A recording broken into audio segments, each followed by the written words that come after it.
बहुत खूब, बहुत खूब,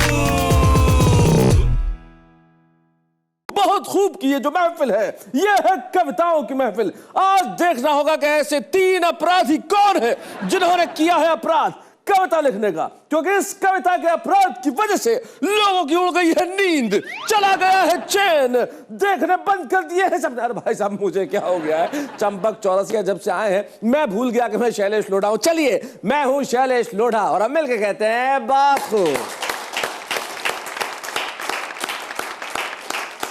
और बहुत खूब की महफिल में हम बुलाते हैं हमारे उन 3 साथियों को जो आज की इस महफिल को रोशन करेंगे। हमारे साथ हैं सरस पांडे। नमस्कार पांडे साहब, आइए आइए आइए। कैसे हैं पांडे साहब? बैठिए बैठिए बैठिए बैठिए। कैसे हैं? ठीक हूँ। बढ़िया हैं? हाँ। वाह वाह। पढ़ाते हैं आप? हाँ, पढ़ाता हूँ। क्या विषय पढ़ाते हैं? हिंदी विषय पढ़ाता हूँ। अच्छा अच्छा, हिंदी पढ़ते हैं स्टूडेंट्स? हाँ हाँ, बहुत शौक से। शौक से पढ़ते हैं? पढ़ाने वाला चाहिए। पढ़ाने वाला चाहिए। देखिए, आपने बिल्कुल ठीक कहा कि पढ़ाने वाला चाहिए। अगर पढ़ाने वाला हो तो चीजें शौक से पढ़ी जाती। आइए हम बुलाते हैं उन्हें जो कविताएं बड़े शौक से पढ़ते हैं। विनोद सोनी।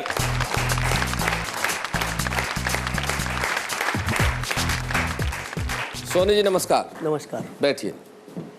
कैसे हैं आप? बढ़िया सर। आपका नाम विनोद है इसलिए कविताएं भी हास्य विनोद की लिखते हैं? जी सर। अच्छा, विनोद बचपन से ही नाम है या बाद में? नहीं, बचपन से विनोद नाम रखा। बचपन से। तो आपने नाम सार्थक किया, बोले आप विनोद ही करेंगे? बस। बहुत बढ़िया। तो सोनी नाम भी सार्थक किया कि नहीं? हाँ, सोनी नाम भी क्या है कि सोने को गड़ मड़ के गहने बनाता हूँ इसलिए सोनी हो गया हूँ। अच्छा अच्छा अच्छा अच्छा, क्या बात है। शब्दों के गहने भी आप गढ़ते हैं? जी। क्या बात है। हम बुलाते हैं उन्हें जो कविताओं के गहने बहुत बढ़िया ढंग से गढ़ती हैं और बहुत शानदार ढंग से पढ़ती हैं। डॉक्टर सरिता शर्मा।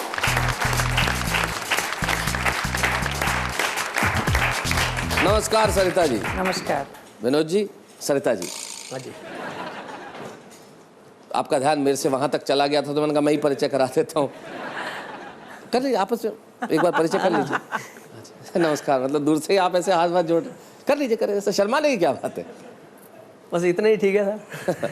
ये तो उन्हें कहना चाहिए। बहुत खूब। तो हमारे साथ है सरस पांडे। सरस जी, आपका नाम वैसे क्या है? आपने सरस तो ये आपका तखल्लुस होगा वैसे। मेरा नाम तो शिव पूजन पांडे है। शिव पूजन पांडे जी जी। और ये पेन नेम है। ये pen name, pet name, nickname, ये सब तो होते ही हैं। जी जी जी, ऐसी नेम से हमारा पेट भी चलता है तो पेट नेम भी है। तो चलिए, नाम की बात हम बाद में करेंगे, पहले हम करते हैं काम की बात। और काम की बात यह है कि एपिसोड की शुरुआत में हम सबसे पहले सुनवाते हैं भोजपुरी बयार के हमारे उस कवि को जो एक भोजपुरी की कविता आपको सुनाएंगे और आपके हृदय में उतर जाएंगे। नाम है उनका शिव पूजन पांडे उर्फ सरस पांडे।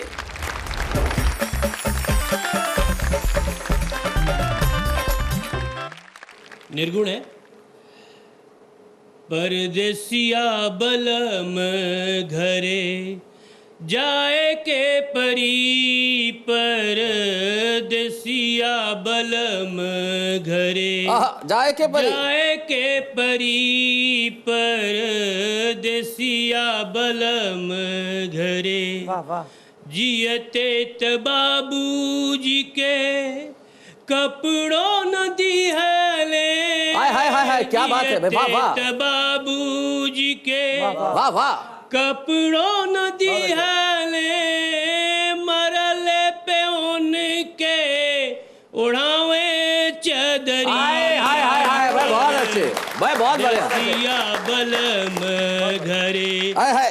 जाए के परी, परदेसिया बलम घरे जियते त बाबूजी के पनियों न दिहले।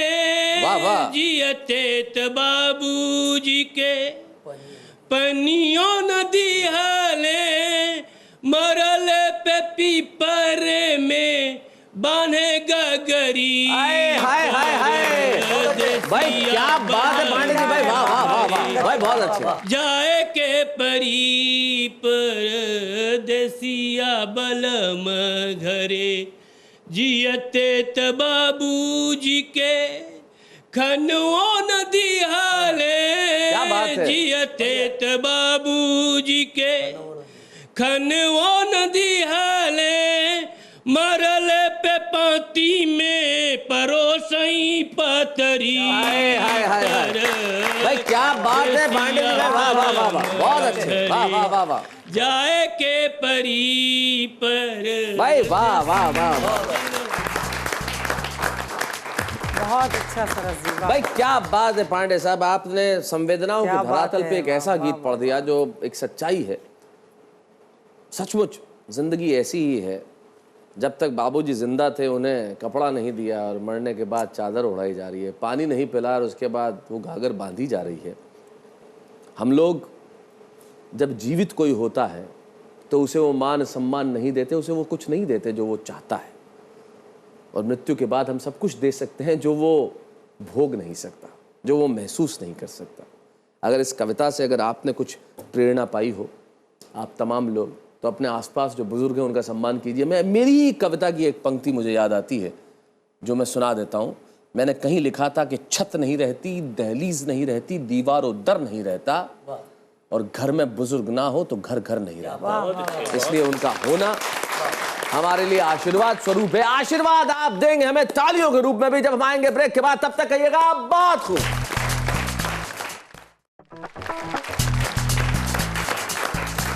आ गए हम फिर से बहुत खूब में, और बहुत खूब की महफिल में बारी है ठहाकों की। ठहाकों के लिए हम बुलाते हैं उन्हें जो अकोला महाराष्ट्र में रहते हैं और राजस्थानी और हिंदी में शानदार कविताएं करते हैं। नाम है उनका श्री विनोद सोनी। आइए सोनी जी। आप सभी को प्रणाम करते हुए अपनी बात सुनाता हूँ। हमारा देश समस्या प्रधान देश है जी। घरेलू समस्या लेकर सुबह सुबह एक महिला मेरे पास आई। घरेलू समस्या लेकर सुबह सुबह एक महिला मेरे पास आई, मुझसे बोली, विनोद भाई आपका बेटा अंगूठा चूसता था, आपने उसकी आदत कैसे छुड़वाई? मैंने कहा बहन जी मैंने उसकी चड्डी ढीली सिलवाई। बोले इससे क्या फर्क पड़ेगा? मैंने कहा दोनों हाथों से चड्डी पकड़ेगा तो अंगूठा कौन से हाथ का चूसेगा? बस इसी तरीके से समस्या है हमारे देश में, और हर समस्या का समाधान है। एक कविता मैं देना चाहता हूँ, आज के 30-35 साल पहले लिखी, लेकिन उसमें जो समस्या है देश की और हास्य में मैंने किस तरीके से लिखी है, कविता का मजा लीजिए। कि हमारा और पढ़ाई करना कभी जमता था मेल। बहुत पुरानी कविता है, जब मेरे सर पे काले घने जुल्फे थी तब की लिखी कविता है। हाय हाय हाय। कि हमारा और पढ़ाई करना कभी जमता था मेल, तभी हम 9वीं में 3 बार फेल होते ही अपने आप में हट गए, पढ़ाई छोड़ी घर जाके बैठ गए। पढ़ाई छोड़ी घर जाके बैठ गए, जब जिंदगी लगने लगी हमें अपनी खाली, हमने लड़की घुमानी चाहिए सामने वाली।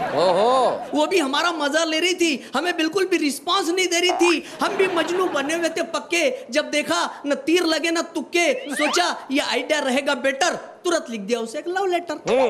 तुरंत लिख दिया उसे एक लव लेटर। जब वो पानी भरने आई हमने अपने आप को जमाया, डेरिंग करके उसके हाथ में अपना लेटर थमाया, वो अदा के साथ मुस्कुराई और वहां से हट गई। हमने सोचा बेटे ये तो पट गई। हमने सोचा बेटे ये तो पट गई। तब से देखे ख्वाब हमारे, दो बेचारे बिना सहारे, गार्डन में मिले या नदी किनारे, लेकिन तभी ख्वाब टूटा जब पड़ा गाल पर चांटा। पप्पा जी ने उस दिन हमें ईमानदारी से डांटा, बोले 3 बार फेल होके बन रहे हो एक्टर, 3 बार फेल होके बन रहे हो एक्टर, बर्बाद करने जा रहे हो उस लड़के का कैरेक्टर। हमें डांटने का गम नहीं, हमें गुस्सा इस बात पर आया, हमारे प्रेम संदेश को उसने बाप तक क्यों पहुंचाया। तब से हम गुमसुम रहने लगे, दिल के अरमा आंसुओं से बहने लगे। लेकिन एक दिन सिचुएशन बदली। एक दिन एक पत्र डाक से उसके पास आया। अच्छा। एक दिन एक पत्र डाक से उसके पास आया, मेरी तरफ लाके उसने मेरी ओर बढ़ाया और बोली, विनोद जी ये किसका है, कहां से आया मुझे बताओ, कोई खास खबर हो तो पढ़कर सुनाओ, कोई खास खबर हो तो पढ़कर सुनाओ। मैंने अचंभित होकर पूछा, आपको पढ़ना नहीं आता? वो बोली, मुझे पढ़ना आता तो आपके पास क्यों आती, और उस दिन आपका दिया हुआ पत्र आपके बाप से क्यों पढ़वाती।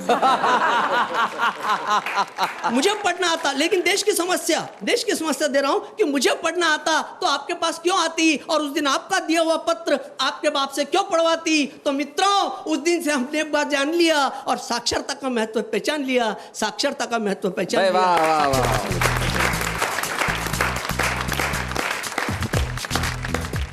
भाई बहुत बढ़िया।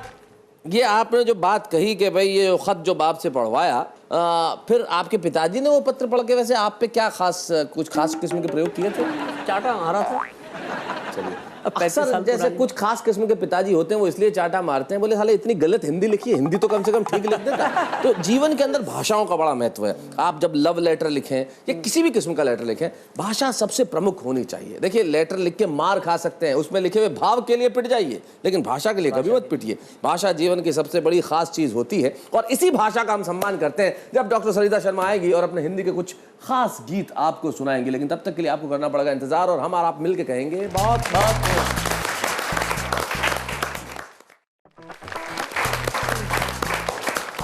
आप बजा रहे हैं तालियां बहुत खूब के लिए और अब आप और ज्यादा तालियां बजाएंगे जब डॉक्टर सरिता शर्मा आएंगी और अपने गीत सुनाएंगी। डॉक्टर सरिता शर्मा एक निहायत मौलिक कवित्री हैं, अच्छा लिखती हैं, सच्चा लिखती हैं और बहुत बढ़िया सुनाती है। तो आइए हम जोरदार तालियों से स्वागत करें डॉक्टर सरिता शर्मा।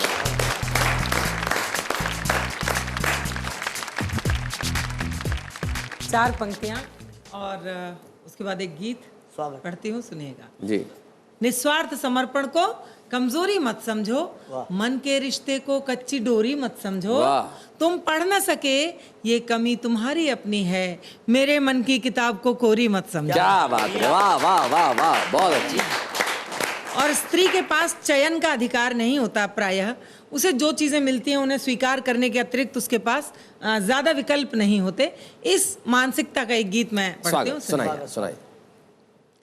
खुद ही दिया अधिकार फिर खुद ही दिया अधिकार, फिर खुद ही मुझे वंचित किया, तब भी बहुत आभार था, अब भी तुम्हारा शुक्रिया। क्या बात है, वाह वाह वाह वाह, बहुत बढ़िया, बहुत अच्छी पंक्ति। अधिकार फिर खुद ही मुझे वंचित किया, तब भी बहुत आभार था, अब भी तुम्हारा शुक्रिया। हर गीत में बस प्रीत के आनंद को गाती रही, हर शब्द में खोई स्वयं स्वर में तुम्हें पाती रही। वाह वाह वाह वाह। पूजन कभी ठुकरा गए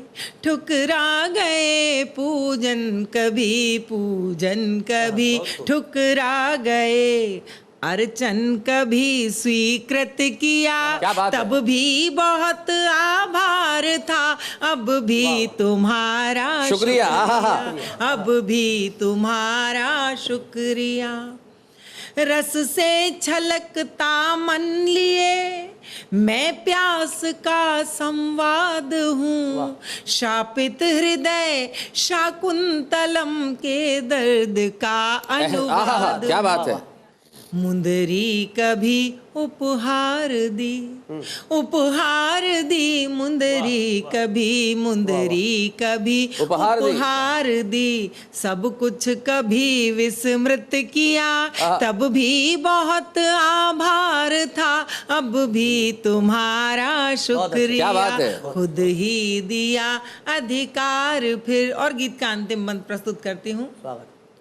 जब से समर्पित हो गया ये मन कभी बदला नहीं, हर मोड़ पर चेहरे नए, दर्पण कभी बदला नहीं, मखमल छुअन से पल कभी। क्या बात है। मखमल छुअन से पल कभी, मखमल छुअन से पल कभी, पल में कभी आहत किया, तब भी बहुत आभार था, अब भी तुम्हारा शुक्रिया। खुद ही दिया अधिकार फिर खुद ही मुझे वंचित किया, तब भी बहुत आभार था, अब भी तुम्हारा शुक्रिया। क्या बात है, वाह वाह। भाई डॉक्टर सरिता शर्मा ने नारी की महानता का एक गीत सुनाया। मैं इसे महानता ही कहूंगा क्योंकि नारी है, वो कहती है पुरुष को कि भाई तुमने अधिकार दे दिया तब भी और वंचित किया तब भी तुम्हारा आभार था, अब भी तुम्हारा शुक्रिया। हर स्थिति के अंदर वो मान जाती है।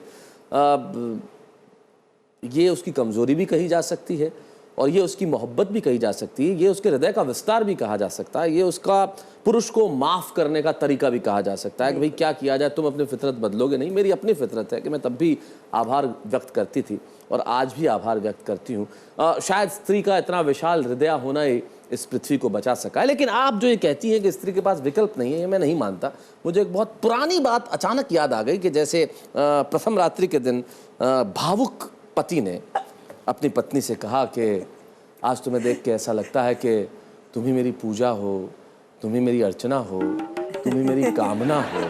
पति ने जैसे ही बात खत्म की, पत्नी ने उंगट कराया कि तुम ही मेरे सुरेश हो, तुम ही मेरे रमेश हो और तुम ही चेन्नई वाले महेश हो। तो विकल्पों की कमी वैसे जीवन में नहीं होती। ये बात तो खैर थोड़ी सी अलग हो गई साहब, लेकिन यकीन मानिए विकल्प की अगर बात करें तो मैं आपका बहुत बहुत शुक्रिया अदा करना चाहता हूं, क्योंकि इस देश में न जाने कितने टेलीविजन चैनल होंगे, उसमें न जाने कितने प्रोग्राम होंगे, आपके पास विकल्पों की कोई कमी नहीं है। आपके हाथ में एक रिमोट कंट्रोल रहता है और आपके सामने 150 चैनल रहते हैं, हजारों कार्यक्रम रहते हैं, आप जब चाहे उसे दबा के बदल सकते हैं। लेकिन आप सिर्फ एक विकल्प चुनते हैं और वो हमारी और आपकी मोहब्बत का सबसे बड़ा सबूत है। आपके पास अपने घरों में सिर्फ एक विकल्प होता है इस वक्त और उसका नाम होता है बहुत खूब।